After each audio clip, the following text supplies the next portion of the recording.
Este é um audiolivro com narração automática gerada pelo Google. Livro: O Conde de S. Lewis. Por Tomás José de Mello. Capítulo 1. Era no ano de 18, num palacete próximo à calçada de Santo André, vivia em companhia de seu filho e de duas criadas, Dom Mariana de Mendonça, filha bastarda de Manuel Pires de Ataíde, que foi em tempos de pouco saudosa memoria, alcaide-mor da cidade de. Poucos meses antes de morrer, Manuel Pires de Ataíde entregara à sua filha 16.000 cruzados em dinheiro, afora joias e outros objetos de valor, pedindo-lhe ao mesmo tempo que aceitasse por esposo a Álvaro de Mendonça, seu primo co-irmão, moço serio e de bom porte, e além de isso, possuidor de riquezas, quase iguais às que o alcaide-mor lhe legava. Recusando a princípio, o noivo que o pai lhe indicava, Dom Mariana, por último, não teve mais remédio senão aceder aos seus desejos. 3 meses depois, com grande alegria de todos os parentes, recebeu-se com Álvaro de Mendonça na freguesia dos Anjos. O pobre velho parecia apenas aguardar a realização deste último desejo para volver a alma ao Criador, entre as lágrimas da filha e dos amigos que o estremeciam. Ao cabo de 8 dias de casada, Dom Mariana ficava sem pai. Manuel Pires de Ataíde não se havia enganado na escolha. Álvaro de Mendonça era o exemplo dos maridos. A sua proverbial honestidade tornava-o estimado em todos os lugares onde aparecia, acompanhado quase sempre pela esposa, digna e respeitada como ele. Ao fim de um ano, a providência, prodiga em lhes proporcionar todas as venturas, concedeu-lhes a maior que pode dar aos que deveras se amam sobre a terra, e que medem o mundo todo pelo curto espaço do seu domicílio, um filho. Manuel, tal foi o nome do recém-nascido, de dia para dia se tornava mais robusto. Era um gosto ver-os à tarde, por sobre os canteiros do seu pequeno jardim, correndo com o Manuelito, e disputando entre si, qual dos dois alegraria mais a criancinha. Mariana, por esse tempo, teria uns 18 a 20 anos, Álvaro 34. Amor, saúde, mocidade, riquezas e um filho. Que lhes faltava para serem felizes? Pelo espaço de 12 anos, trabalhando mais do que as forças lhe permitiam, a fim de melhorar o futuro da criança, correu a vida de Álvaro de Mendonça, sem que uma só vez pudesse Dom Mariana deixar de levantar as mãos aos céus, para agradecer à providência o esposo que lhe havia concedido. Uma circunstância apenas lhes toldava de vez em quando o íris da sua felicidade. Eram os continuos receios que um velho primo lhes infundia sobre a precoce inteligência do estremecido fruto dos seus amores patriarcais. Não puxem pelo rapazola se o não querem ver no cemitério, dizia-lhes ele muitas vezes. Um talento como este deve ser muito poupado. Se meu pai não me tem acudido a tempo, retirando-me do colégio, talvez lhes não estivesse agora dando este conselho. Eu fui o mesmo que o Manuelito, aprendi a gramática portuguesa de fio a pavio em menos de 1 mês. Não percebia bem o que dizia, é verdade, mas sabia tudo de cor, que era até um gosto ouvirem-me. Sabem o que fez meu pai? Anui-o aos desejos do mestre, que era um doidinho por mim, e retirou-me do colégio para que não estudasse mais. É certo que estou hoje sem saber coisa alguma, porquanto a gramática esquece muito, mas pelo menos tenho vida e saúde, que é o principal.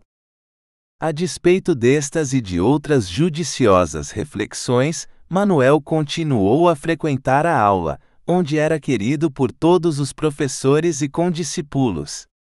Estes, longe de lhes causar inveja o seu inquestionável merecimento, todos a uma se ufanavam em lhe proclamar. Aos 15 anos, já tinha feito os exames de filosofia e latinidade. Quando mais venturosa sorria a existência de Álvaro de Mendonça, coroada pelos louros de seu filho, a providencia, como se já estivesse fatigada de lhe sorrir, fez com que o anjo da morte, descendo lentamente sobre o seu leito, lhe cerrasse para sempre os olhos. Dom Mariana de Mendonça, ainda que dotada de inteligência clara e reflexiva, faltava-lhe contudo aquela experiência do mundo, impossível de conseguir a qualquer senhora, que, como ela, tivesse vivido apenas entregue aos cuidados de sua casa. Abatida pelo golpe que acabava de sofrer, muito fazia a infeliz viúva em administrar a sua casa de portas adentro, e bem assim, seguir a educação de Manuel, que de mês a mês fazia mais rápidos progressos, continuando a desfrutar uma irrepreensível saúde, apesar de todos os prognósticos de seu primo, o ex-gramático, que se não cansava de lembrar à viúva o absurdo da sua insistência em que o pequeno continuasse no colégio. Entre as pessoas que ordinariamente frequentavam a casa da viúva, distinguia-se o comendador Félix Justino de Araújo, homem probo e honesto, para todos que tinham a honra de lhe merecer a sua confiança, o que ele prodigamente espalhava a fim de conquistar as gerais simpatias. Corriam várias edições acerca da sua misteriosa individualidade, chegando algumas pessoas a levar o seu arrojo, a ponto de dizerem que o comendador não passava de um refinado velhaco, e que, mais dia menos dia, as suas gentilezas teriam de ser desmascaradas em praça pública. Isto tudo, já se vê, proferido em voz baixa, depois de com ele terem gasto os joelhos das calças, nas respeitosas zumbaias que diariamente lhe dispensavam. É que já nessa epocha, a raça de comendadores, que hoje invade a capital, começava a manifestar-se com toda a força do seu prejudicial desenvolvimento. Era muito de ver-se como toda aquela gente o tractava no tocante a futéis banalidades. Riam-se uns dos outros, e todos em sua presença disputavam entre si qual deveria ser o seu primeiro turibulário. Uns diziam que era viúvo, outros que era casado com uma mulher de baixa esfera, de quem tinha 2 filhas, porém que se não atrevia a apresentá-la na sociedade em virtude das suas maneiras pouco distintas.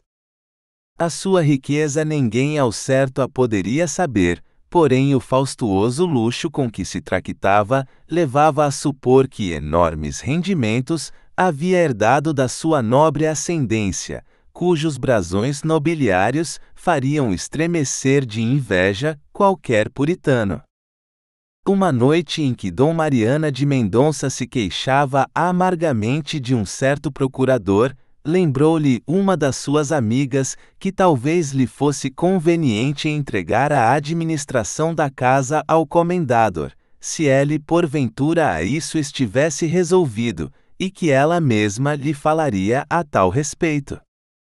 A viúva aceitou de bom grado o que a sua intima lhe propusera, e falando esta com o comendador, ao cabo de 8 dias, Félix Justino de Araújo tinha geral procuração para arrendar, subrogar ou alienar qualquer propriedade, se porventura assim o julgasse conveniente para o futuro do seu Manuel, que, segundo o dizer do administrador, era tanto para ele como se fosse seu próprio filho. Não tardou muito tempo que o magnate fizesse uso de uma das condições da procuração. Uma fazenda que Álvaro de Mendonça herdara por morte de uma tia, 3 ou 4 anos, depois de estar casado com a filha de Manuel Pires de Ataíde, foi-lhe vendida em asta pública. A venda foi de um excelente resultado para a viúva, segundo o comendador afirmava, porquanto o seu principal rendimento eram arvores de fructã, e essas mais ano menos ano cairiam todas ao peso de uma epidemia que, segundo as suas observações agronômicas, teria de graçar dali a tempo, assaltando todas as fazendas, sem exceptuar uma única. Em face desta cruel profecia, quem se negaria a separar-se de qualquer terreno, por mais dolosa que fosse a venda? O comendador empregou esse dinheiro numa indústria, cujo dividendo deveria exceder 10%. Quase todos deram os parabéns à viúva pelo bom negócio que vinha de fazer, atendendo não só à grande diferença do rendimento, como também a ter se livrado desse terrível cataclismo, a que estava exposta conservando uma só árvore. Assim decorreram 18 meses, sem que Dom Mariana tivesse a mais pequena razão de se arrepender da plena confiança que tinha depositado no seu administrador. Por este tempo, Manuel, que havia saído do colégio, chegou-se à sua mãe, dizendo-lhe que desejava partir para o Rio de Janeiro, a fim de se dedicar à vida comercial, para que se sentia com decidida vocação. Recordando-lhe ao princípio a loucura do seu projeto, a pobre mãe ponderou-lhe a pouca necessidade de buscar em terra estranha o que já possuía na sua pátria, a riqueza. Por essa epocha, os bens da casa montavam a uns 30 contos de réis, graças à herança que Álvaro de Mendonça havia recebido por morte de sua tia e às economias que a viúva fizera durante aquele tempo. Com o dinheiro que possuímos, dizia-lhe sua mãe, poderás dedicar-te ao comércio, mas aqui em Lisboa. É verdade que não tens um único parente que te proteja, mas graças a Deus, temos meios.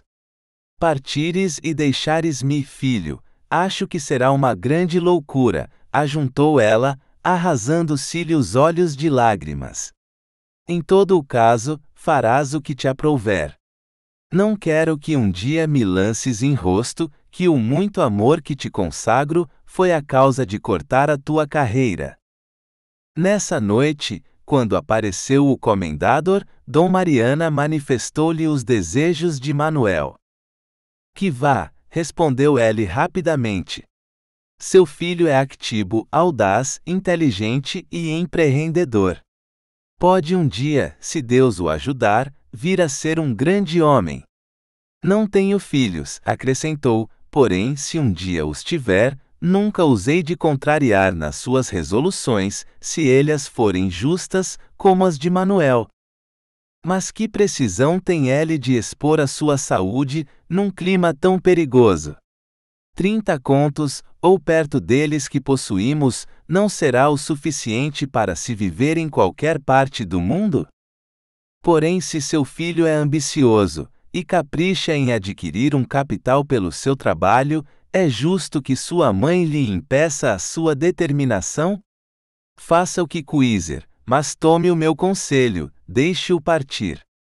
Deus há de guiá-o, porque Manuel é bom, honesto, moral, e sobre todas estas coisas, muito trabalhador. E que dinheiro se lhe deve entregar, senhor? Félix. 10 contos, 15 e 20, que lhe parece? Vossa Excelência está louca, acudiu apressadamente o comendador. Entregar contos de réis a um rapaz da idade de seu filho.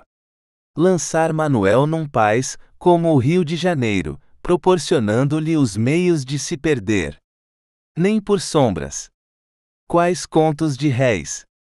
Com 6 moedas desembarquei eu em São Paulo, e ao cabo de 12 anos, possuía uma fortuna para cima de 10.000 libras. Contos de réis. Só essa me faria rir. A passagem paga, meia dúzia de moedas, e as cartas de recomendação, que para a H lhe entregarei, são mais do que o suficiente. Mas não me disse eis, que meu filho era um rapaz de juízo, honesto e moral? Que receio teremos em lhe entregar o que realmente lhe pertence? Não é ele o meu único herdeiro? Fará Vossa Excelência o que entender, e se lhe quer entregar tudo quanto possui, faça-o, está no seu direito, e lavo daí as minhas mãos. Se quer que lhe preste as minhas contas, estou muito prompto a fazê-o. Sabe que o único interesse que tenho em tudo isto é apenas o seu bem-estar e o futuro de Manuel. Se quer estragar tudo quanto tenho feito em seu proveito, é senhora das suas ações, pode fazê-o, que desde este momento me considero desligado de todos os meus encargos. Esta linguagem, rude mas na aparência sincera, produziu no ânimo débil de Dom Mariana o resultado que o comendador desejava. Afeita a obedecer-lhe em tudo, havia-se deixado dominar completamente por aquele homem que, segundo a opinião de todas as pessoas que frequentavam a sua casa, havia sido um anjo salvador. 2 anos depois da sua administração, os 20 contos de réis, que rendiam à viúva 100.000 réis por mês, haviam subido a um rendimento de 1,6 conto por ano, graças à aplicação que ele dera a esses capitais.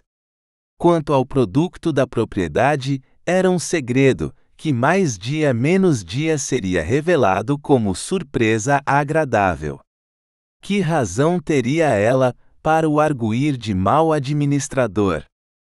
Estas e outras circunstâncias faziam com que Dom Mariana obedecesse cegamente a quanto ele lhe impunha.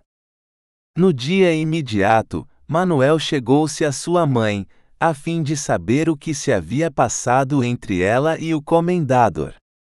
Sinto deveras que me queiras abandonar, porém se essa é a tua vontade, vai, e que as minhas orações, acompanhando-te sempre, te possam salvar de todos os perigos.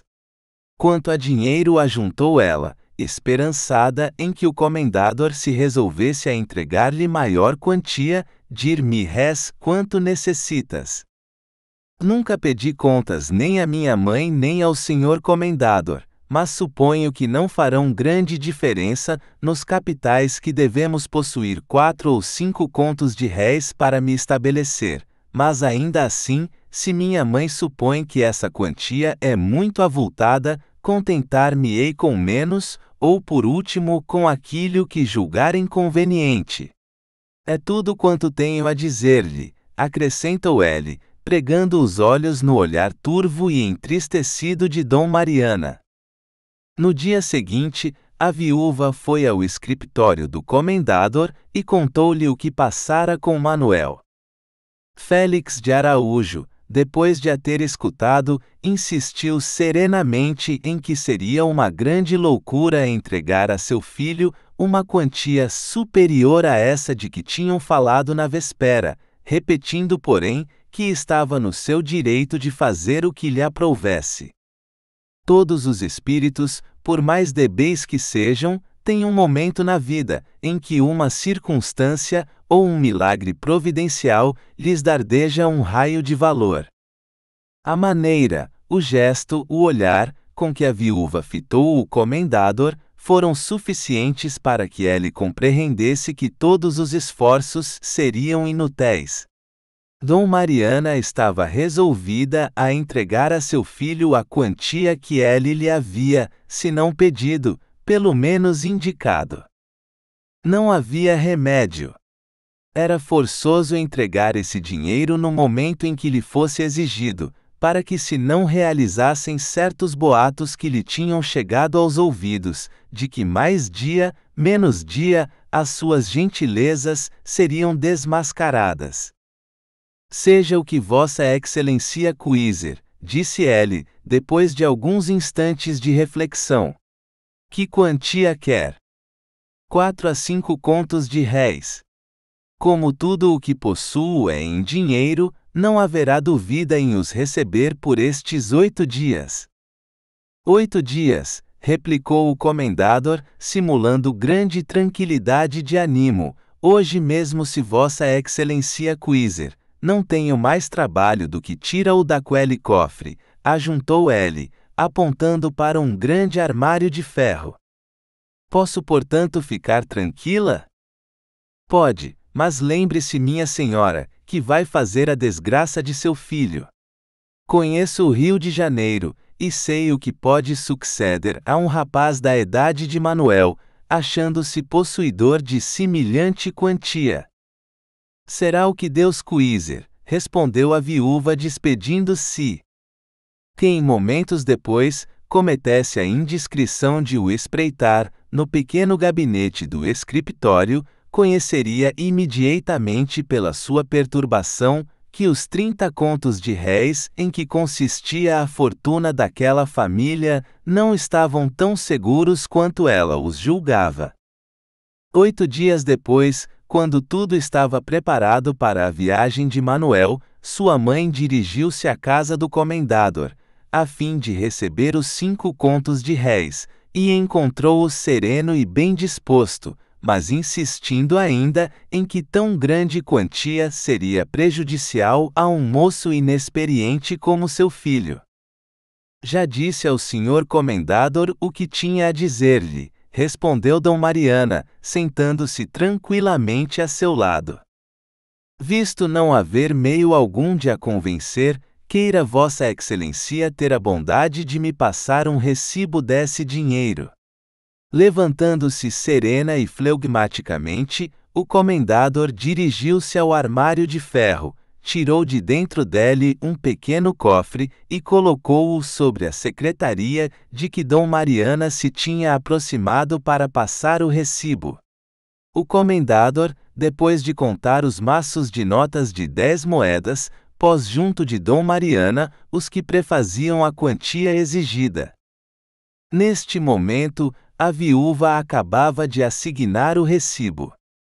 Se não fosse a profunda simpatia que Vossa Excelência sempre tem sabido inspirar-me, creia que de hoje em diante deixaria de lhe administrar os seus bens, e pedir-lhe-ia que mandasse buscar 27 contos de réis, que ali tenho naquele cofre. Digo que os mandasse buscar, porque grande parte desse dinheiro está em ouro e em prata, com que Vossa Excelência não poderia.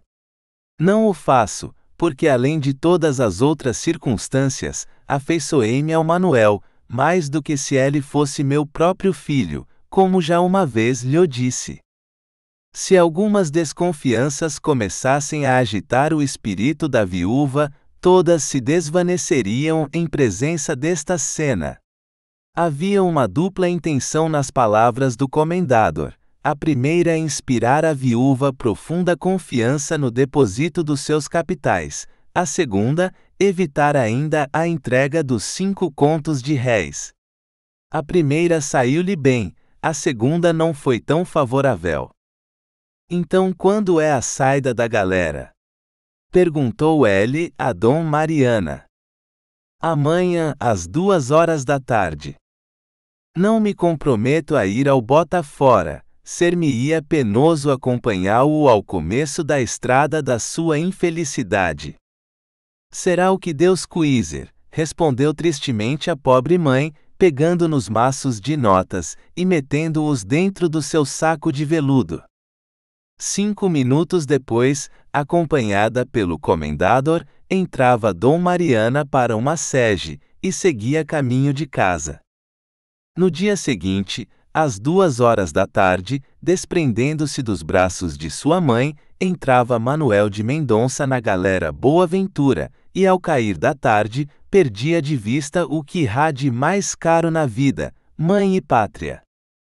Acautele-se do comendador, foram as últimas palavras que Manuel dissera à sua mãe. Ao cabo de 3 meses, a viúva recebeu uma carta de seu filho, em que lhe participava que tinha chegado depois de uma feliz viagem, e que esperava em pouco tempo estabelecer-se vantajosamente com uma casa comercial. Assim passaram mais 8 meses. As mesadas que D. Mariana recebia de Félix de Araújo continuavam a ser-lhe entregues com a mesma religiosa pontualidade, o que fazia com que todas as pessoas que chegaram a duvidar da honestidade do comendador começassem a proclamar o homem de evidente crédito. Durou isto perto de 1 ano. As cartas que Manuel escrevia à sua mãe eram cada vez mais consoladoras. Nalgumas, mandava-lhe dizer que os seus maiores desejos seriam tê-la a seu lado. Um dia, finalmente, escreveu-lhe seu filho, mandando-lhe pedir encarecidamente que retirasse quanto antes os capitais que tinha na mão do comendador, porque lhe tinham dado as piores informações a seu respeito, sendo a primeira não se chamar Félix Justino de Araújo, mas, simplesmente Domingos de Andrade. Aflita com esta carta, a infeliz senhora procurou um advogado que foi muito amigo de seu defunto marido e comunicou-lhe os seus receios. Nesse mesmo dia, o doutor acompanhou-a à casa do comendador. Este, ao vê-la, compreendeu imediatamente do que se tratava. Tencionando retirar-me para o Rio de Janeiro, venho prevenir Vossa Excelência de que desejo levantar da sua mão os capitais que honestamente me tem administrado. Se não fosse o desejo de ir ver meu filho, continuaria a aproveitar-me da zelosa e desinteressada administração do senhor comendador. E sabe Vossa Excelência se neste momento lhe poderei entregar esse dinheiro? Não mo confiou para negociar, a fim de que tivesse maiores lucros do que estando na sua mão? Na véspera de seu filho partir para o Brasil, quando dei a Vossa Excelência os 5 contos de réis, que me exigiu, não me promptifiquei a entregar-lhe quanto aqui tivesse? Vossa Excelência não compreende a possibilidade de que esse dinheiro esteja empregado em qualquer negocio, e de que nesse caso me seja difícil devolver-lhe-o de um momento para o outro? Felizmente não sucede assim, pelo que dou graças a Deus. Quanto o estimo. Vossa Excelência, por qualquer circunstância, deseja retirar das minhas mãos os seus capitais, e não tem o suficiente valor de mo dizer de cara a cara. Pois minha senhora, continuou ele, simulando um gesto de profundo ressentimento e levantando um pouco a voz, eu que tenho a coragem das minhas ações, escudado pelo meu nome e pela minha honestidade, declaro aqui, alto e bom som, que sou eu que exijo que Vossa Excelência retire daqui os seus fundos, e quanto antes. Havia tanta dignidade nas palavras do comendador, a sua voz era tão firme, tão altivo e tão seguro o seu olhar, que Dom Mariana chegou a convencer-se de que era uma ingratidão o que vinha de fazer. Há perto de 4 anos, continuou o comendador, dirigindo-se ao advogado, que eu administro os bens desta senhora. O seu rendimento, que não chegava a 1,2 conto por ano, subiu a 1,6 conto. Uma propriedade que lhe valia o muito 4 contos de réis, vendi-lhe e apliquei o produto dela num negocio, que rende para cima de 12%. Que necessidade tenho eu de isto tudo? Tenho empregado trabalho e tempo, e preciso eu porventura de capitais alheios, para fazer as minhas transações? Escusado será dizer que não. Para que o fiz? Para o seu bem. Boa paga, não haja dúvida. Que esta lição me sirva. Pois minha senhora, ajuntou ele, voltando-se para Dom Mariana, rogo a Vossa Excelência que amanhã sem falta até às 11 horas da manhã, encarregue alguém de me tomar contas, e queira Vossa Excelência vir também, a fim de me passar recibo do dinheiro que tenho na minha mão. Hoje mesmo, se lhe fosse possível apesar de ser tarde, muito prazer me daria. Amanhã aqui estarei, visto assim o exigir, respondeu Dom Mariana, olhando ao mesmo tempo para o advogado, como que esperando a sua opinião.